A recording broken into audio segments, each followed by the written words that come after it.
ایک تھا جس نے نماز ایک وقت کی بھی نہیں چھوڑی تھی، ایک تھا جس نے اللہ کی اطاعت سے کبھی روگردانی نہیں کی تھی، اس نے اتنے سجدے کیے کہ سجدے روئے زمین پر پھیلا دیے جائیں تو ایک جگہ، ایک انچ بھی جگہ نہ بچے جہاں اس نے سجدہ نہ کیا ہو۔ علماء فرماتے 90 لاکھ سال اس نے اللہ کی عبادت کی، مگر عبادت منہ پر مار دی گئی۔ کیوں؟ اس نے نیکوں کا ساتھ نہیں دیا، نیکوں کے ساتھ نہیں ہوا، صالحین کے ساتھ نہیں ہوا۔ صالحین کون تھے؟ فرشتے، فرشتوں کی اطاعت نہیں کی، فرشتوں کی پیروی نہیں کی، ابلیس ہو گیا، شیطان ہو گیا، مردود ہو گیا۔ تو اللہ بتا رہا ہے اے میرے بندو، عمل قابل نجات نہیں ہو سکتے، عمل مردود ہو سکتے ہیں، بارگاہ الہی سے دھتکارا جایا جا سکتا ہے۔ اگر ایمان کی حفاظت چاہتے ہو، عمل کی حفاظت چاہتے ہو تو کیا کرو؟ وَابْتَغُوا إِلَيْهِ الْوَسِيلَةَ، اس کی راہ میں وسیلہ تلاش کرو، وسیلہ ڈھونڈو۔ اور جب وسیلہ ڈھونڈ لو گے، کسی کو پکڑ لو گے، کسی ولی کے دامن سے وابستہ ہو جاؤ گے تو گمراہ نہیں ہوں گے، بھٹکو گے نہیں۔ تو یہ وسیلے کی سری آیت ہے جس میں اللہ نے فرمایا وسیلہ تلاش کرو۔ اگر وسیلہ شرک ہوتا تو یہ عجیب شرک ہے جس کا حکم اللہ ہی تعالیٰ دے رہا ہے۔ ایسا ہو سکتا ہے؟ نہیں ہو سکتا۔ اب آئیے ایک بات، یہاں پر ایک اعتراض آتا ہے، اور اعتراض یہ ہے کہ ایک مولوی صاحب کہیں گے آپ کو بعد میں، وسیلے سے مراد نبی نہیں ہے، وسیلے سے مراد اولیاء نہیں ہے، وسیلے سے مراد پیر و مرشد نہیں ہے، وسیلے سے مراد صالحین نہیں ہے۔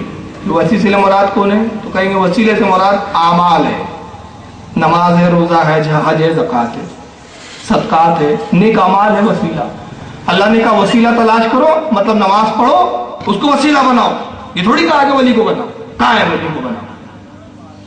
تو میں کہتا ہوں سب سے پہلے آگے طے کر لیجئے کہ غیر اللہ کا وسیلہ شرک ہے یا نہیں، پہلے اس پہ آپ کمنٹمنٹ کر لیجئے، کیونکہ آپ بولتے ہیں اپنی کتابوں میں لکھتے ہیں کہ غیر اللہ کا وسیلہ ہی شرک ہے، اللہ کے علاوہ کسی کا وسیلہ پکڑنا ہی شرک ہے۔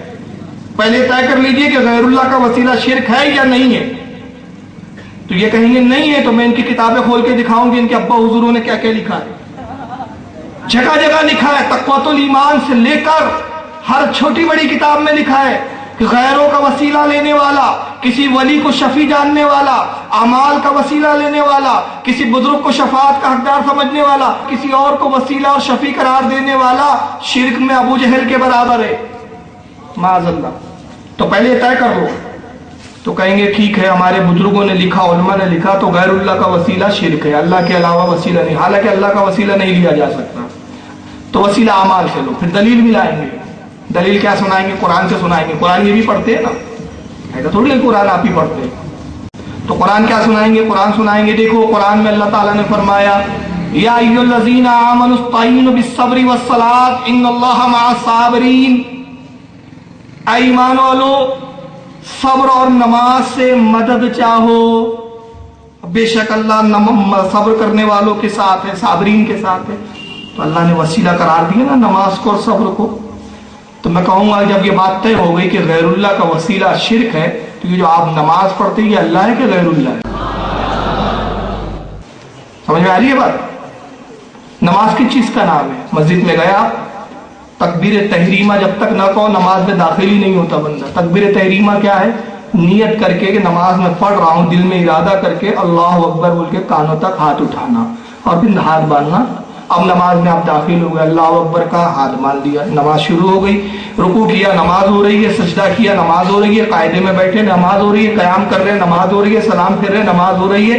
ارکان کے مجموعے کا نام نماز ہے۔ وہ ارکان جو رسول اللہ نے کر کے بتائے، صحابہ نے کیے، صحابہ سے تابعین نے دیکھ کر کیے، تابع تابعین نے کیے، ان سب سے لیتے ہوئے ہم تک یہ ارکان پہنچے، ہم نے دیکھا، اور جب ان ارکانوں کو ادا کر لیا تو کہا نماز ہو گئی۔ تو نماز چند ارکانوں کے، چند حرکت و سکنات کے مجموعے کا نام نماز ہے، اور اللہ فرما رہا ہے آپ کے کہنے کے مطابق نماز سے مدد چاہو۔ تو یہ بتاؤ جو تم نماز پڑھ رہے یہ تو وسیلہ ہو سکتے ہیں، رسول اللہ نہیں ہو سکتے؟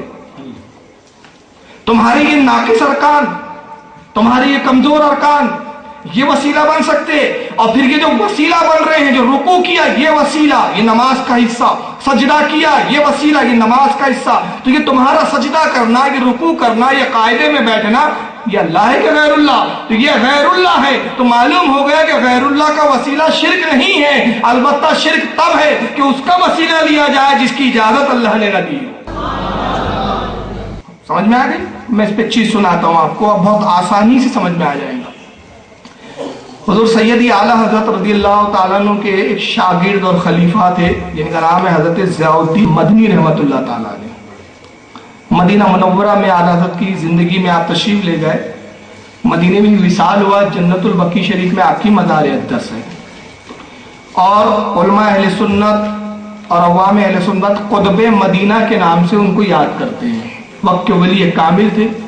ان کے زمانے میں جب نجدی حکومت آئی, ترکی حکومت ختم ہوئی, نجدی حکومت قابض ہوئی, تو چونکہ وہ سنی تھے, صحیح عقیدہ تھے, اعلیٰ حضرت کے مرشد خلیفہ تھے, شاگرد تھے, نجدیوں نے پریشان کیا اور ایک مرتبہ پھر ایک نجدی سے ان کا مناظرہ ہوا. مناظرے کا موضوع وسیلہ. نجدی مناظر نے کہا کہ وسیلہ پکڑنا حرام ہے, اللہ سے ڈائریکٹ مانگو, اللہ صاحب سنتے ہیں اور دیتے ہیں, وسیلہ پکڑنا شرک. تو حضرت ضیاء الدین مہاجر مدنی رحمۃ اللہ علیہ نے قرآن کی یہ آیت پڑھ کے سنائی. دلیل میں فرمایا کہ اللہ تعالیٰ تو قرآن میں ارشاد فرماتا ہے, یا ایھا الذین آمنوا اتقوا اللہ وابتغوا الیہ الوسیلہ, ایمان والو اللہ سے ڈرو اور اس کی راہ میں وسیلہ تلاش کرو. تو پھر وسیلہ کیسے شرک ہو سکتا ہے جب وہ خود حکم دے رہا ہے؟ تو نجدی مناظر و مولوی صاحب نے کہا کہ جناب قرآن نے دوسری جگہ کہا, یا ایھا الذین آمنوا استعینوا بالصبر والصلاۃ ان اللہ مع الصابرین, ایمان والو صبر اور نماز سے مدد چاہو اور اللہ صبر کرنے والوں کے ساتھ ہے. تو یہاں وسیلے سے مراد صبر ہے اور نماز ہے. کیا ہے وسیلے سے مراد؟ صبر اور نماز. تو حضرت قطب مدینہ ضیاء الدین مدنی رحمۃ اللہ تعالیٰ علیہ فرماتے ہیں اس مولوی سے, کہا مولوی صاحب یہ بتائیے جو آپ نماز پڑھتے یہ اللہ کی بارگاہ میں قبول ہے کہ نہیں ہے؟ تو انہوں نے کہا ہمیں کیا معلوم قبول ہے یا نہیں, بس پڑھتے ہیں, اللہ جانتا ہے قبول ہوتی ہے کہ نہیں ہوتی ہے. گمان ہے, امید ہے کہ وہ قبول کر لے, لیکن ہمیں کچھ پتہ تھوڑی ہے, کنفرم تھوڑی ہے کہ صاحب وہ قبول ہوتی ہے. کا مطلب آپ کو شبہ ہے کہ نماز قبول ہو بھی سکتی ہے, نہیں بھی ہو سکتی؟ کہا ہاں بالکل ایسی. اچھا یہ بتائیے اللہ کے رسول صلی اللہ علیہ وسلم اپنے رب کی بارگاہ میں قبول ہے کہ مقبول ہے کہ نہیں ہے؟ کہا رسول اللہ تو قبول ہے. جب رسول بارگاہ رب العزت میں مقبول ہے, قبول ہے, تو ان کا وسیلہ شرک بولتا ہے اور جس پہ ڈاؤٹ ہے اس کو وسیلہ بناتا ہے. سمجھ میں آ رہی ہے آپ کے بات؟ تو ان کا پورا مذہب ہی ڈاؤٹ فل ہے. کبھی کچھ چیز بدعت ہو جاتی ہے, کبھی وہی چیز ان کی سنت بن جاتی ہے. اور ان کو ہر بدعت بریلیوں کی نظر آتی ہے, اپنی بدعتیں نظر نہیں آتی. نیٹ پر میں نے چیلنج کیا تھا, آج تقریباً 2.5 سال ہو گئے, کسی مائی کے لال نے جواب نہیں دیا. اگر یہاں کے غیر مقلدین سن رہے ہو سنجیدگی کے ساتھ, میں کوئی جھگڑنے نہیں آیا ہوں, لڑنے نہیں آیا ہوں. دین کی بات ہے, شریعت کی بات ہے, اللہ کے رسول کی بات ہے, اللہ کی بات ہے. آپ ہماری بے شمار بدعتیں بتاتے ہیں. ابھی ایک بچے نے سوال کیا, آپ لوگوں کو میں سوال جواب کا بھی موقع دوں گا. کہا کہ اعتراض یہ کیا جا رہا ہے کہ یہ جو نماز سے پہلے صلاۃ پڑھی جاتی ہے یہ بدعت ہے, یہ پہلے نہیں تھی. میں نے کہا اس کا جواب تو ہم بعد میں دیں گے. سعودی عرب میں تہجد کی اذان ہوتی ہے, کس حدیث میں دکھا دو, 1 لاکھ روپے لے جائے. کہاں پر؟ تمہارے ہندوستان کی بات نہیں کر رہا ہوں, سعودیہ کی. حجاج اکرام بیٹھے, ان سے پوچھئے تہجد کی اذان ہوتی ہے, مجھے بتائیے کس حدیث میں آیا؟ دور رسالت میں کیا تہجد کی اذان ہوتی تھی؟ دور ابو بکر صدیق میں تہجد کی اذان ہوتی تھی؟ دور فاروق اعظم میں تہجد کی اذان ہوتی تھی؟ دور عثمان غنی میں؟ دور حضرت مولا کائنات علی مرتضیٰ میں؟ کس دور میں تابعی, تبع تابعی, ائمہ مجتہدین تمہاری حکومت آنے تک اس سے پہلے کس دور میں ہوتی تھی؟ تہجد کی اذان بتاؤ اور 1 لاکھ روپیہ مجھ سے انعام لے جاؤ. اپنی بدعتوں کی کوئی فکر نہیں, ساری ہماری بدعتیں نکلی. تو پیارے اپنے گریبان میں تو جھانک کے دیکھ. یہ حدیث بخاری میں ہے کیا؟ 100 سوال نیٹ پہ ڈالے کہ یہ بخاری میں کہ آج تک کوئی سب کو بخار آیا ہوا ہے, ایک جواب دینے کے لیے تیار, ایک ہی جواب ہے. بریلی مجور ہوتے ہیں. ابھی ہم نے گالی بکی, بتا دے بھائی کہاں گالی بکی. ہم تو سنجیدگی کے ساتھ سوال پوچھ رہے.